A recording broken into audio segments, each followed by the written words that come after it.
네, 우리 옆뒤 앞뒤로 바라보며 인사하겠습니다. 하나님께서 당신을 사랑하십니다. 하나님께서 당신을 사랑하십니다. 아멘. 오늘 설교의 제목이 하나님의 크신 사랑입니다. 여러분, 하나님은 여러분을 사랑하십니다. 정말 한국은 워낙 이 지방색이 강하다 보니까 그 지방색에 맞게끔 언어, 이 사투리가 좀 특별합니다. 전라도 버전으로는 허벌나게, 겁나게라는 표현을 많이 쓰죠. 경상도에서는 억수로. 여러분, 하나님은 여러분을 허벌나게, 겁나게, 억수로 사랑하십니다. 네, 그 하나님께서 오늘 예배 자리 가운데 함께하고 계십니다. 오늘 성경에 보니까 그 유명한 스바냐 3장 17절의 말씀은 우리가 이번 11월 한 달 동안 지금 힘든 시기를 통과하고 있지만 이 말씀을 묵상하면서 또 암송하면서 지금 우리가 11월을 지내고 있습니다. 스바냐 3장 11절의 말씀의 시작은 너희 하나님 여호와가 너희 가운데 계시니 이렇게 시작을 하죠. 여러분, 하나님은 어디 계십니까? 여러분들과 함께 하십니다. 그 하나님이 여러분들을 어떻게 한다라고 말씀하십니까? 사랑하신다라고 말합니다. 다시 한번 하겠습니다. 하나님은 여러분을 겁나게, 허벌나게, 억수로 사랑하십니다. 그 예수님이 이 땅에 보내주시기까지 하신 거예요. 사랑하는 독생자 그 아들 예수 그리스도를 우리를 정말 끔찍히도 사랑하셨기에 보내사 십자가에 잔혹하게 죽이시면서까지 우리를 사랑하여 주셨습니다. 오늘 하나님께서 스바냐 선지자를 통하여 그 하나님의 마음을 이스라엘 백성들, 특별히 남유다를 향하여 이야기합니다. 남유다 가운데서도 오늘 3장에서는 예루살렘 성이라고 하는 이 부분을 좀 더 좁혀가지고 말씀을 합니다. 여러분, 하나님께서는 많은 선지자들을 이스라엘 백성들에게 보내셨죠. 그리고 하나님의 마음을 보여주셨습니다. 내가 너희를 얼마나 사랑하는 줄 아니? 그러니 제발 쓸데없는 세상에 그런 우상단지들 섬기지 말고 내게로 돌아와라. 제발 내게로 돌아오라라고 하며 하나님의 심장을 꺼내서 하나님은 한두 번도 아니고 수십 번, 수백 번 보여주셨습니다. 그러나 이스라엘 백성들은 어땠죠? 하나님을 배신합니다. 하나님을 거역하고 하나님을 배반합니다. 여러분, 스바냐 3장 1절은 이렇게 시작을 합니다. 패역하고 더러운 곳 포악한 그 성읍이 화 있을진저. 여러분, 이 성읍이 어떤 성읍이었죠? 예루살렘 성을 향하여 이렇게 표현하고 있는 겁니다. 여러분, 패역, 더럽다고까지 이야기를 합니다. 여러분, 예루살렘 성은 하나님의 성전이 있는 곳입니다. 근데 그곳을 향하여 더럽다라고 얘기합니다. 그리고 심지어 포악하다고까지 이야기를 하십니다. 왜 이렇게 말씀하실까요? 이스라엘 백성들의 마음이 다른 곳에 가 있었기 때문입니다. 여기에 나오는 패역이라는 단어는 그 원어적 의미가 배신하였다, 배반하였다라고 하는 뜻을 가지고 있어요. 여러분들이 정말 사랑하는 사람이 있습니다. 여러분들이 정말 신뢰할 수 있는 그런 사람이 있습니다. 긴 시간 동안 함께 동거동락했던 인생의 화복을 함께 나눈 분이 있습니다. 그런데 그분으로부터 배신을 당하면, 여러분, 배반을 당하면 그 마음의 상처가 얼마나 깊습니까? 그렇죠? 근데 하나님도 마찬가지라는 거예요. 남유다 백성들을 향한, 하나님이 선택한 백성들을 향한 하나님의 그 짝사랑이 너무 긴 시간, 오랜 시간 지속되게 되었습니다. 그래서 돌아오라라고 이야기합니다. 너희들이 이제 그만 배신하고 배반하고 내게로 돌아오라. 그러나 그들은 끝끝내 그 하나님의 이야기를, 하나님의 그 마음을 확인하고도 돌아오기를 거부합니다. 그래서 성경의 말씀에 오늘 14절부터 오늘 본문이 시작되어졌지만 바로 그 앞절인 13절의 말씀에서는 이스라엘의 남은 자는 악을 행하지 아니하며, 남은 자라고 하는 중요한 이 단어를 하나님께서 말씀합니다. 구약 성경을 읽을 때 이 남은 자의 이 사상, 남은 자는 굉장히 중요합니다. 여기에 남은 자는 누구를 말할까요? 하나님께서는 남유다 백성이 멸망당할 것을 말씀하셨습니다. 바벨론에 의하여 철저하게 멸망당할 것을 이야기하셨어요. 그러나 그것으로 끝난 게 아닙니다. 나무를 베어버리면 나무가 다 끝난 것처럼 보이지만 실상은 그렇지 않죠. 그루터기가 존재합니다. 그리고 시간이 지나면서 거기에 가지가 나오고 새싹이 돋아나는 것을 우리가 알 수 있어요. 지난 해였죠. 작년에 주차장 공사를 전체를 앞부분을 다 하면서 우리 옆쪽에 있었던 큰 나무들을 베어버렸습니다. 밑둥까지 다 베어버렸는데 여러분, 올 한 해를 보니까 어떻죠? 베어버린 나무 그 그루터기 사이에 나무들이 또 자라나는 것을 우리가 목격할 수가 있었어요. 이스라엘 백성들의 멸망은 어찌할 수 없습니다. 하나님께 돌아오지 않은 그들을 향한 하나님의 채찍이기도 하였지만 하나님은 남은 자를 남겨두셨다라는 겁니다. 바벨론에 의하여 멸망당하였지만 소망의 씨앗을 남겨두셨습니다. 그들이 누굽니까? 남은 자였던 거예요. 포악했던, 그리고 패역했던, 하나님을 배신했던 이스라엘 백성들이었지만 그 속에 하나님은 남은 자를 남겨두셨어요. 여러분, 우리는 주님 앞에 다 서게 될 것입니다. 개인적으로 육신의 장막을 벗는 죽음을 맞이하여 주 앞에 서는 분도 있을 것이고, 주님이 이 땅에 오시는 그날 우리는 한 사람도 열애 없이 하나님 앞에 서게 될 것입니다. 여러분, 그때 여러분 예수님을 배신하고 배반하고 오늘 성경이 말하는 패역한 그러한 인생이 아닌 끝까지 예수 믿는 그 믿음을 지켜서 남는 자의 그 부류에 들어가는 그런 인생이 저와 우리들의 인생이 되기를 예수님의 이름으로 축원합니다. 여러분, 여기 남은 자의 모습을, 특징을 이야기하는데 이렇게 설명을 합니다. 그들은 악을 행하지 아니하며 거짓을 말하지 아니하며 입에 거짓된 혀가 없으며 먹고 누울지라도 그들을 두렵게 할 자가 없으리라. 하나님의 말씀입니다. 남은 자들의 모습은 진실하다라는 겁니다. 진솔하다라는 겁니다. 악이 없다라는 겁니다. 그래서 그들은 남을 수 있게 되는 거예요. 그리고 하나님의 회복을 통하여 포로 1차, 2차, 3차의 귀환을 통하여 그들이 그토록 원했던 예루살렘으로 돌아오게 됩니다. 자, 그리고 그런 남은 자들을 향하여 오늘 본문이 시작이 되는 거예요. 하나님의 그 사랑, 하나님의 그 크신 사랑을 이야기합니다. 기뻐하고 즐거워하라라고 얘기합니다. 그리고 두려워하지 말라라고 2번씩이나 이야기합니다. 그리고 16절의 말씀에 보니까 후반부에 시온아 내 손을 늘어뜨리지 말라. 왜 남은 자들의 백성의 모습이 어깨는 축 늘어지고 코는 석자나 빠져있고 손을 이렇게 늘어뜨리고 있을까요?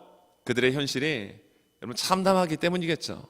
그들이 생각했던 것처럼 잘 되어지고 번성하고 정말 누가 보더라도 감사의 조건이 주렁주렁 맺히는 그런 현실이면 얼마나 좋겠어요. 그러나 현실은 바벨론에 의한 멸망, 그리고 70년이라는 세월이 차고 돌아오게 될 것이라고 하는, 어찌 보면 소망이 있는 것보다는 절망과 낙심이 가득 찬 그러한 현실과 메시지였죠. 그래서 그들은 손을 늘어뜨릴 수밖에 없었습니다. 그런데 하나님 뭐라고 말씀하십니까? 손 늘어뜨리지 말라라는 거예요. 예를 들면 이것이죠. 여러분들 자녀들이 있습니다. 아니면 여러분들 손주 손녀들이 있죠. 여러분들의 손주 손녀가 늘 소심하고 늘 작은 어떤 일 가운데 절망하고 낙담에 빠져 있고 코가 여기나 쑥 빠져 있고요. 늘 그냥 어깨는 쭉 늘어뜨린 채 손을 그냥 맥없이 이렇게 흔들고 다니면은 여러분 그 모습을 바라보는 부모님의 마음이 어떨까요? 너무나도 안타깝죠. 얘야, 왜 너 무슨 고민이 있니? 너 무슨 힘든 일 있니? 또 힘내라. 그래도 늘 어깨를 그냥 쭉 늘어뜨리고 허리를 꾸부정하게 다니는 그 자녀를 바라볼 때 그 부모님의 마음은 너무나도 속상하고 여러분 답답할 것입니다. 하나님의 마음이 꼭 이와 같았습니다. 그러면서 하나님이 말씀하십니다. 내가 너희와 함께 한다. 그러니 제발 손 늘어뜨리고 그렇게 지친 힘이 없는 무기력한 모습을 더 이상 내게 보이지 말아라. 이렇게 하나님 말씀하고 계시는 거예요. 여러분 17절의 말씀은 이렇습니다. 너희 하나님 여호와가 너희 가운데 계시니, 그러므로 힘을 내라는 겁니다. 즐거워하라는 겁니다. 용기를 가져라는 얘기예요. 절망, 낙심, 근심, 염려 그냥 뻥 걷어차 버리고 힘을 내라. 내가 너희와 함께한다. 이렇게 말씀하고 있는 겁니다.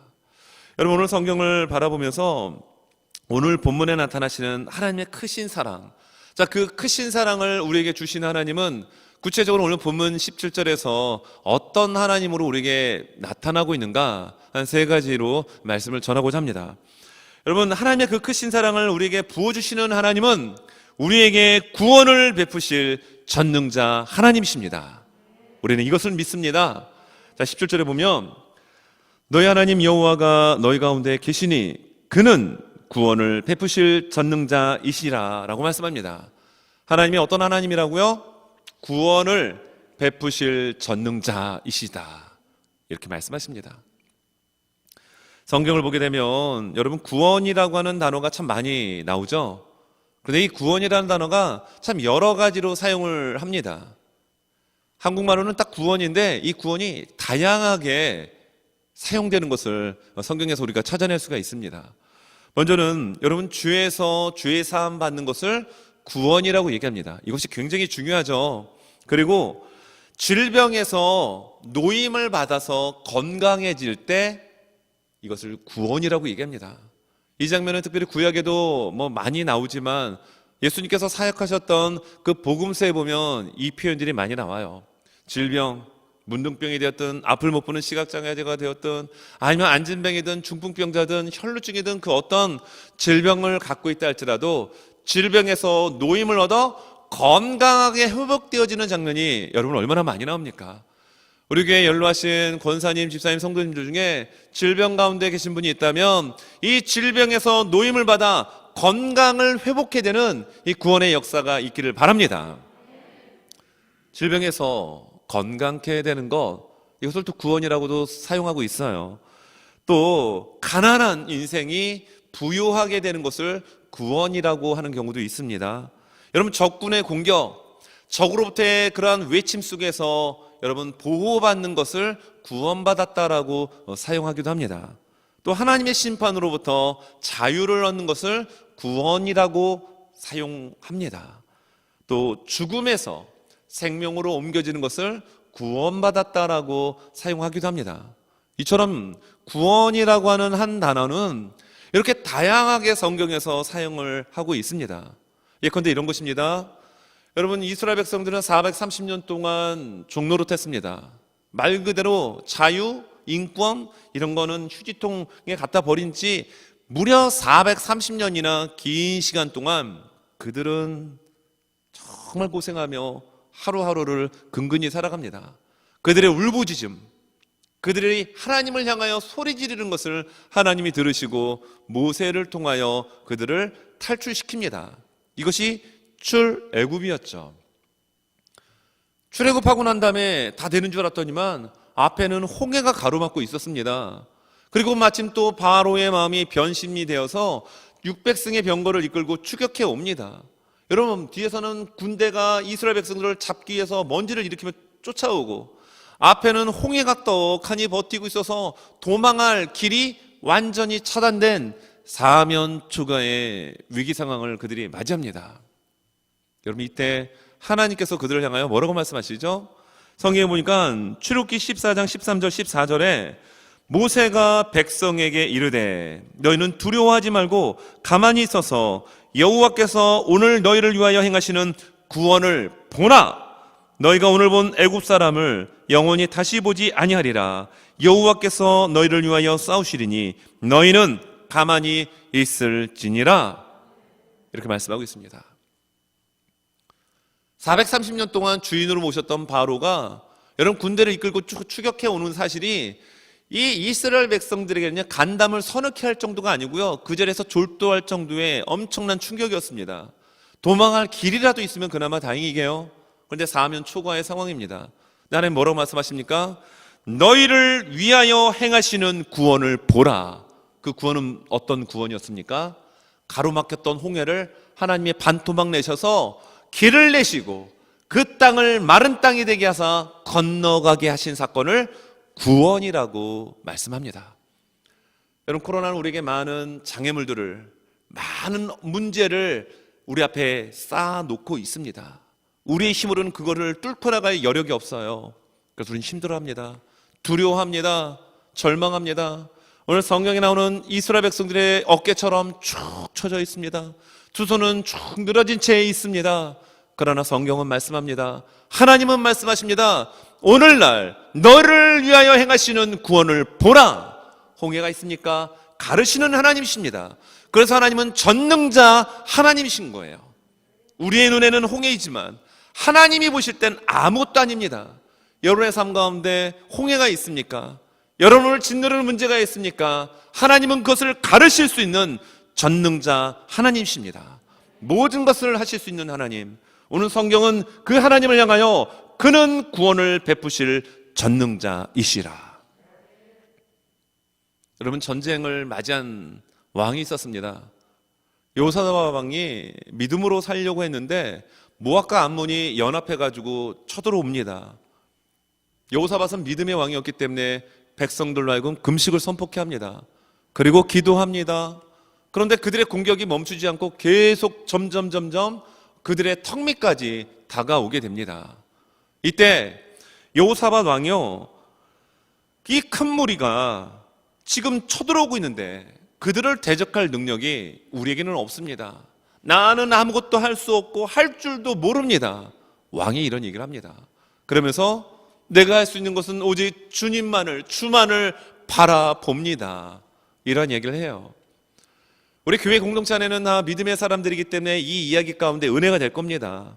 아무리 적군의 공격 앞에서도 나는 아무것도 할 수 없고 할 줄도 모르고 오직 눈을 들어 주님만을 바라봅니다. 이 고백이 우리에게 있어야 합니다. 왜냐하면 하나님은 전능자이시기 때문에 그래요. 근데 여러분, 그런 상황에서 외부에 있는 바깥 사람들이 볼 때, 아니면은 유다 백성이 아닌 타 민족권, 타 문화권에 있는 사람들이 이 장면을 볼 때 이 왕의 이야기를 들으면은 이해가 될까요? 안 될까요?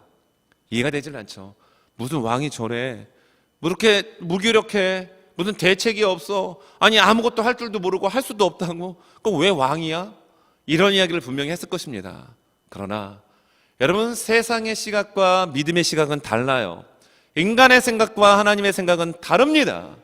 이러한 여호사밧의 이야기를 듣고 하나님께서 뭐라고 말씀하십니까? 그것이 바로 역대하 20장 17절의 말씀입니다. 이 전쟁에는 너희가 싸울 것이 없나니 대열을 이루고 서서 너희와 함께한 여호와가 구원하는 것을 보나. 유다와 예루살렘아, 너희는 두려워하지 말며 놀라지 말고 내일 그들을 맞서 나가라. 여호와가 너희와 함께 하리라 하셨느니라 하매. 하나님 지금 뭐라고 말씀하십니까? 여호사밧의 이야기를 듣고, 하나님, 저는 아무것도 할 줄도 모르고요, 할 수도 없습니다.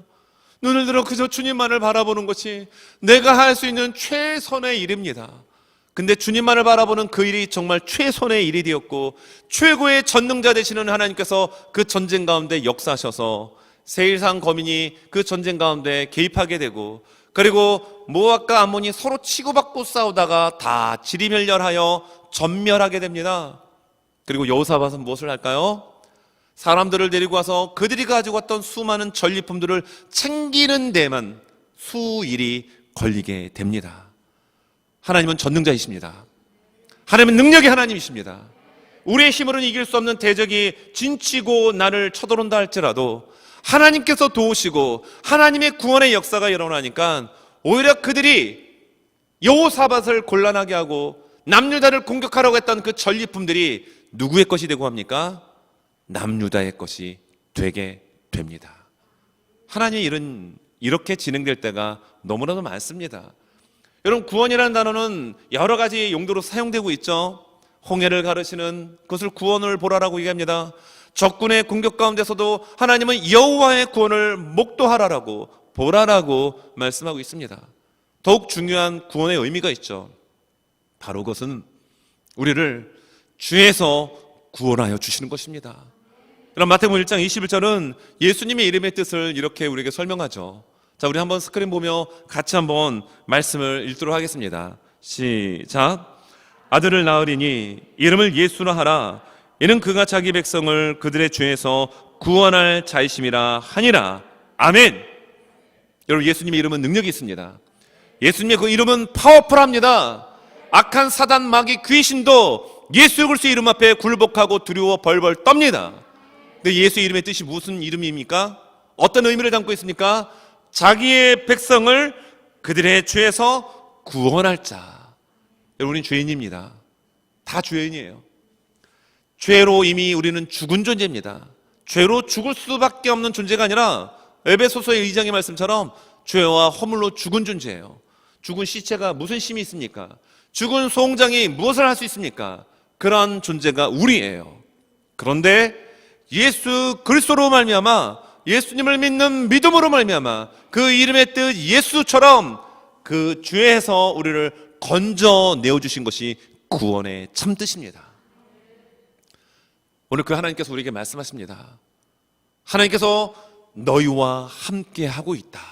그리고 그 하나님은 어떤 하나님이라고요? 그는 구원을 베푸실 전능자이시라. 여러분, 하나님은 못할 일이 없으신 분이십니다. 모든 것을 다 하시는 분이에요. 우리에게 코로나는 겁날 수 있지만 하나님 앞에서는 코로나나 감기나 똑같은 겁니다. 암덩어리나 감기 바이러스나 똑같습니다.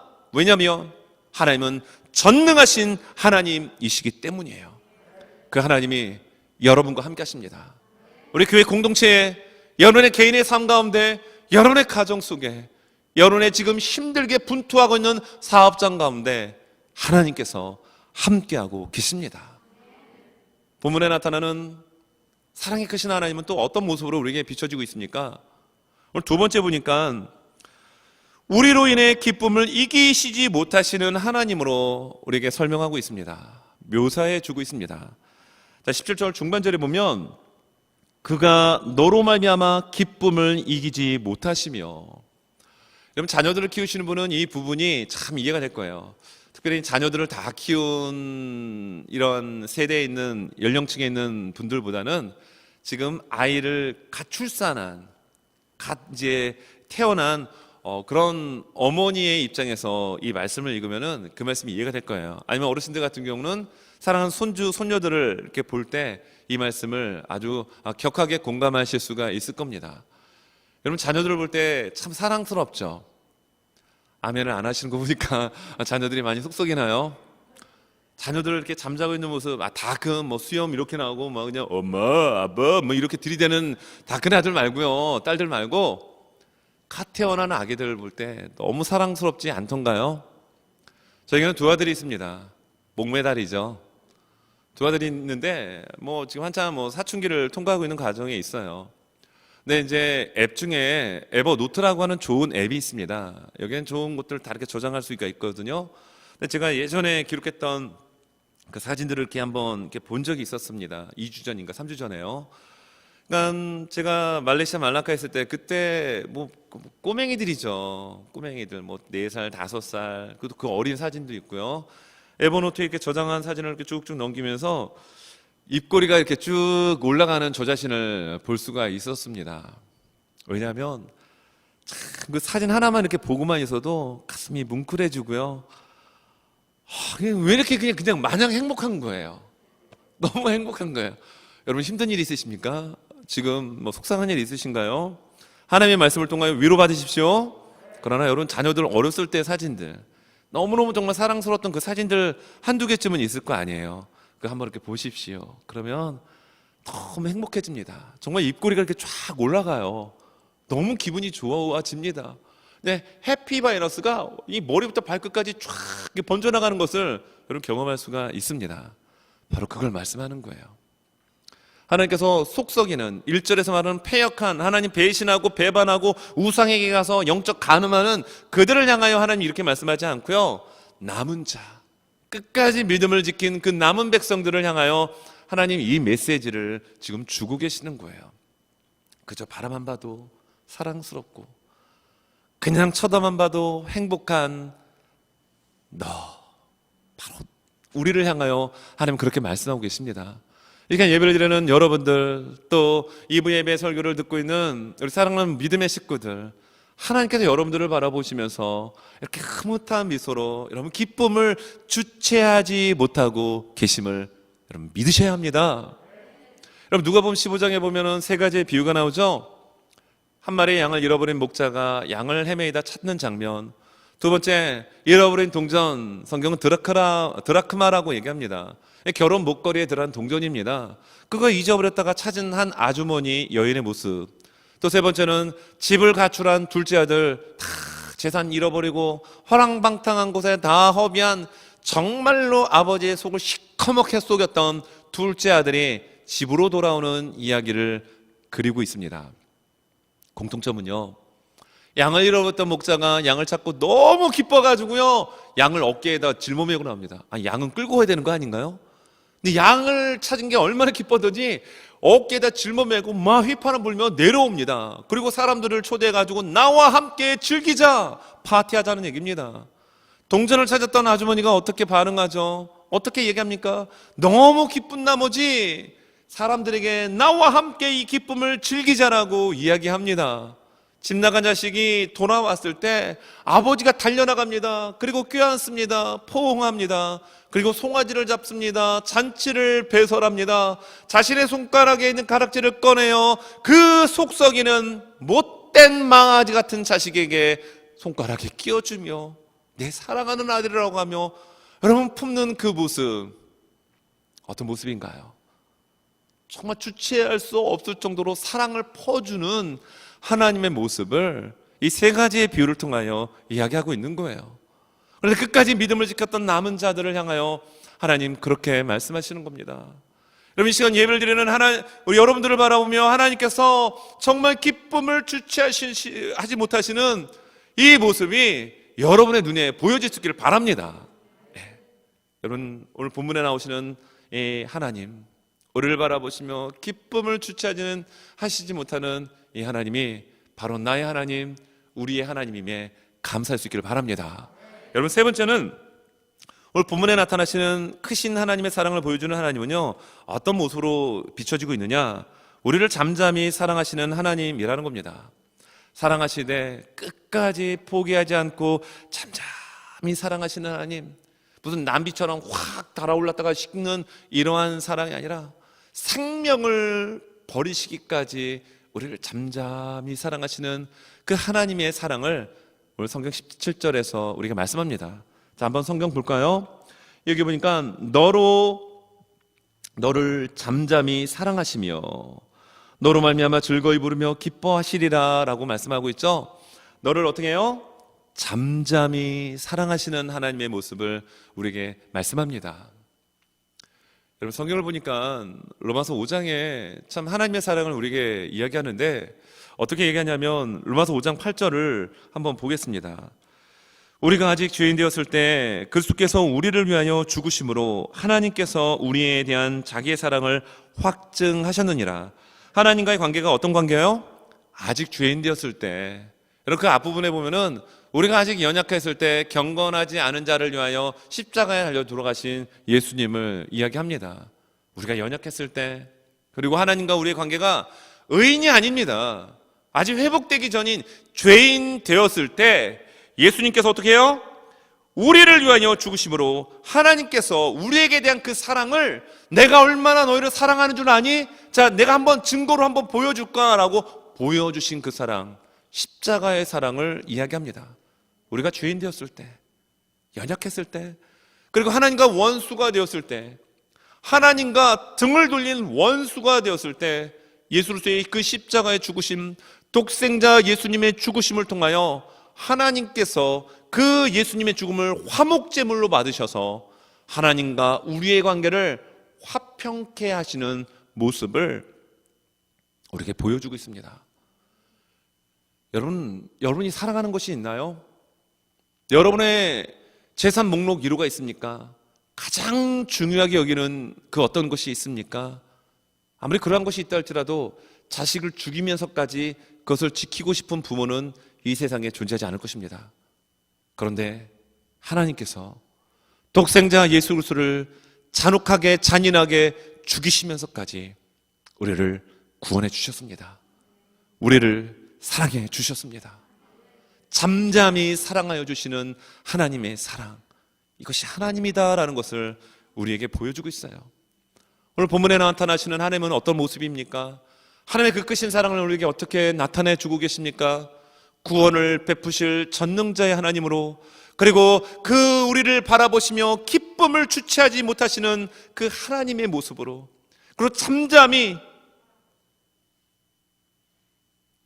사랑하시는, 잠잠히 우리가 패역하고 더러운 인생을 살아간다 할지라도, 포악한 인생을 살아간다 할지라도 끝까지 기다리시며 잠잠히 우리를 바라보시며 단 한순간도 우리의 삶 가운데서 시선을 다른 곳으로 떼지 아니하시는 이 하나님의 풍성한 사랑이 여러분 우리에게 있습니다. 이 은혜가, 이 사랑이 우리 교회 공동체에 있습니다. 여러분, 우리 교회는 이 하나님의 사랑을 지옥을 향하여 달려가고 있는 수많은 이들에게 흘려 보내야 할 막중한 사명과 의무가 있어요. 이 복음의 생명수, 하나님의 놀라운 이 사랑이 흘러갈 수 있는 그곳에 여러분 막는 인생이 아니라 그 하나님의 놀라운 사랑이 흘러갈 수 있도록 그 길을 열어나갈 수 있는 저와 우리 모두의 삶이 되실 수 있기를 예수님 이름으로 축원합니다. 여러분, 정말 한때 많이 불려졌던 복음성가가 있었죠. 너희 하나님 여호와가 너희 가운데 계시니 그는 구원을 베푸실 전능자이시라. 오늘 이스바냐 3장 17절의 이 말씀을 가지고 그대로 곡을 붙인 곡입니다.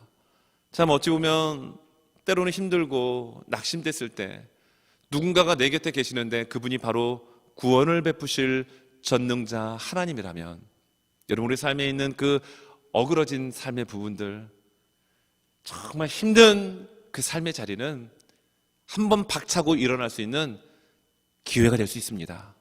왜일까요? 구원을 베푸실 전능자 하나님이 함께 하시기 때문입니다.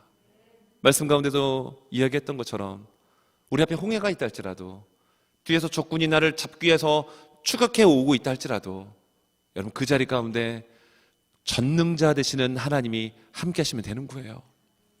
나를 공격하는 적군이 1000만인이 나를 둘러친다 할지라도 나를 바라보시며 잠잠히 사랑하시고 그 기쁨을 주체하지 못하시는 하나님이 여러분 함께 하시면, 그것은 하나님의 역사를 드러날 수 있는, 반전의 역사를 펼칠 수 있는 찬수가 될 수 있는 겁니다. 여러분, 이 찬양, 너희 하나님 여호와가 어디 계신다고요? 너희 가운데 계시니, 여러분의 삶에 계십니다. 어떤 분 탁 하니까 손으로 가슴을 딱 치시면 여기는 탁 하는데, 한번 오른손 한번 들어보세요. 왼손도 들어보세요. 제가 너희 하나님 여호와가 어디 계십니까 하면 여기 계십니다. 한번 해보십시오. 너희 하나님 여호와가 어디 계십니까? 여기 계십니다. 여러분의 마음에, 여러분의 삶에, 여러분의 가정에, 여러분의 직장과 사업장에 하나님 함께 하십니다. 여러분 이 찬양 한번 하나님께 올려드리겠습니다.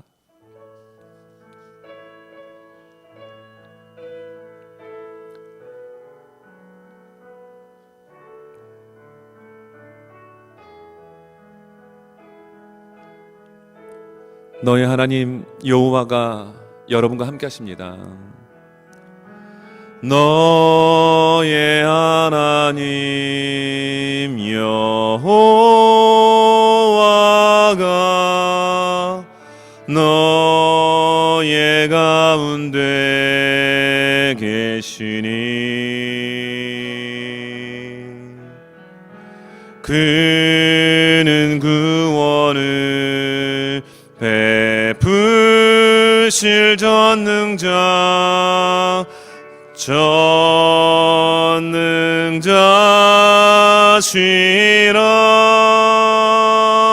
아멘. 그가 너로 인하여 기쁨을 이기지 못하시며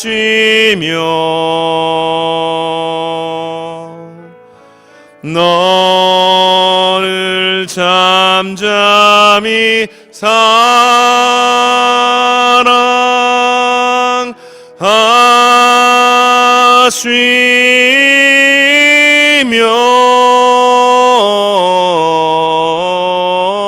즐거이 부르며 기뻐하시리라.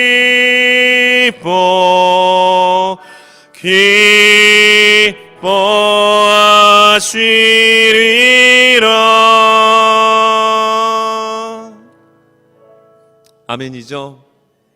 여러분 우리 하나님께서 여러분들과 함께 하십니다. 구원을 베푸실 전능자의 모습으로, 그리고 우리를 바라보시며 그 기쁨을 이기지 못하시는 그 풍성하신 하나님의 사랑으로, 그 어떤 상황 가운데서도 우리를 버리지 아니하시고 팽개치지 아니하시는 잠잠히 사랑하시는 하나님으로 우리의 삶의 자리에 함께 하십니다.